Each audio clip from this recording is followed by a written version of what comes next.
Welcome back, my name is Carrie, and today I'm going to show you a small footprint prefab home builder running with a concept that a lot of people have been looking for. There have been some really great options popping up in the prefab space lately, but the home itself is really only half the battle.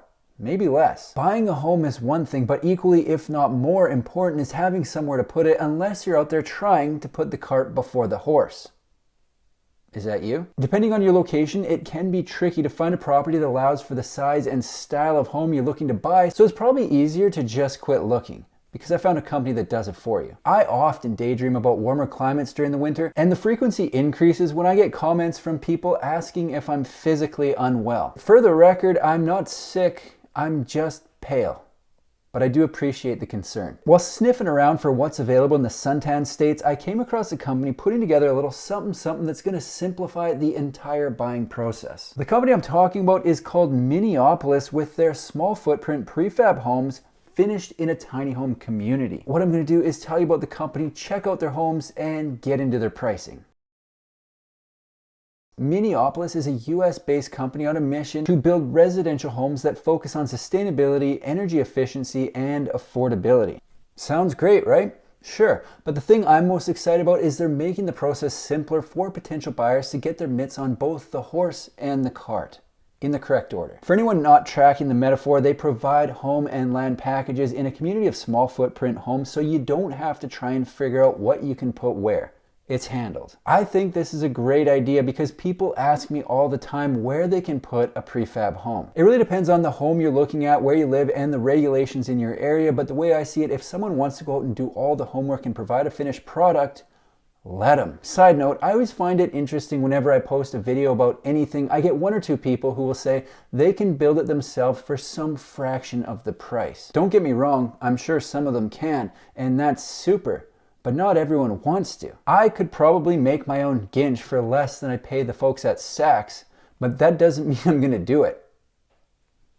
Minneapolis has a goal to continue to offer affordable and sustainable housing by creating pocket communities throughout the country that offer simple, sustainable concepts like rainwater catchment systems, gray water recycling, renewable energy, composting, and most importantly, high efficiency, built to last structures. To do that, they're using structural insulated panels or SIPs, and right now they have 3 floor plans available on their website. In an interview with Business Insider, the company CEO Brian was quoted saying, "Everybody's looking for an answer on how can I build cheaper. There have been many interesting ideas thrown around that I don't think will last long term, so we're sticking with one that will. Prefabricated homes." To be clear, it's probably a good idea to clarify that when they're marketing these as tiny homes, it's in the literal sense, not a reference to the tiny home industry, which is often related to tiny homes on wheels. What Minneapolis has going is completely different, most notably no wheels, so don't bother trying to hook it onto your pickup. It's permanent. The first community that Minneapolis is proving out their concept is located in Cocoa, Florida, with lots ranging in price from $40,000 to $57,000. The community will have a garden, clubhouse, community pool, and a community lake. It honestly sounds pretty good, so let's see what they got going on. The most affordable home currently available from Minneapolis is a 500 square foot, 1 bedroom, 1 bathroom. I've said it before, but there are only so many ways to lay out 500 square feet. So if you've been looking, it's very likely you've seen something similar.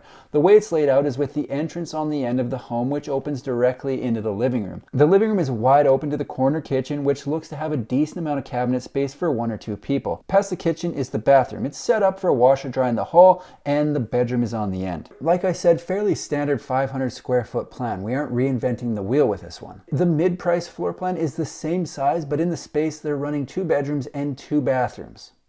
Go figure. The entrance is almost directly in the middle of the home into the living room, and the floor plan is split from there. In this plan, the kitchen runs along the wall shared with the main bedroom, and the entire space is split between kitchen and living room. The main bedroom has dimensions of 11 feet by 9 feet with an ensuite and a closet. The second bedroom is 8 feet by 11 feet and close to the second bath, so a little extra privacy if you want it, have extra people or guests. My favorite floor plan currently available from Minneapolis also happens to be the most expensive. Surprise, surprise, isn't that always the way? This plan is similar to the first layout with a few changes and the addition of a garage, which I think adds to the overall look of the exterior of the home.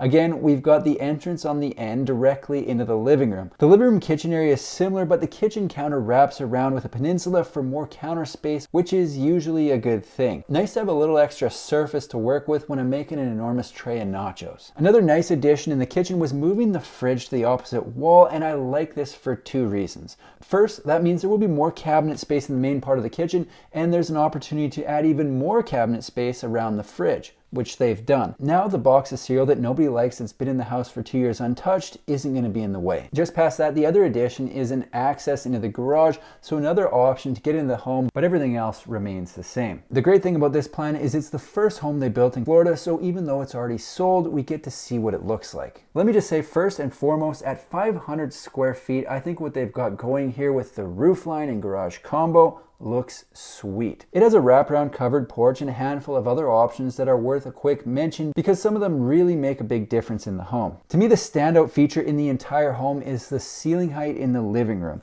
I'm not sure if this is an option or included in the base price of the home, but the added height makes a huge difference in how it looks. It's incredible. Another feature I think people will be tickled about is they built these things to withstand the weather they get out in Florida. Referring back to the Business Insider article, they're referred to as strong hurricane-proof homes. It's noted that the Coco build had impact-rated windows and doors, solar panels, tankless water heater, bamboo flooring, and yes, there it is, strong enough to sustain Florida storms and heat. It says online they currently have access to 36 5,000 square foot lots for homes in the community they're working on and plan to do more pocket communities throughout the country. And I think it's a concept people are going to be excited about. Before I wrap this thing up, I am going to check out their pricing, but keep in mind prices can and usually do change, but will be accurate at the time of posting this video. In the order they were shown in the video, plans are priced at $145,000, $155,000, and $225,000, not including the price of the lot. In the development they're currently working on, lot prices range from $40,000 to $57,000. I should also note that just because they offer land for their homes doesn't mean they only place their homes on those lots. It says on their website that they'll build homes outside of the tiny home community as long as the land allows for it. So if you like the look and price of what they're offering here and are in or around Florida, a nice looking option with some great plans. From what I've been seeing in the comments, there does seem to be a lot of people looking in Florida. Minneapolis is a Florida-based tiny home company building small footprint prefabs with structural insulated panels. They're working on a tiny home community to take a little bit of the stress off potential buyers by offering everything needed: the home and somewhere to put it. I wouldn't say this is a new concept, but it can be difficult to find for a home this size, so I think they're going to be popular. I like the look of the first home in the community and I'm anxious to see what else they put in there, so I'll be following along with what they're up to and posting updates right here on my YouTube channel. That's all I've got for today. If you like manufactured home videos, make sure to subscribe to my channel because I've got new ones coming out every single week. Thanks for watching. See you in the next one.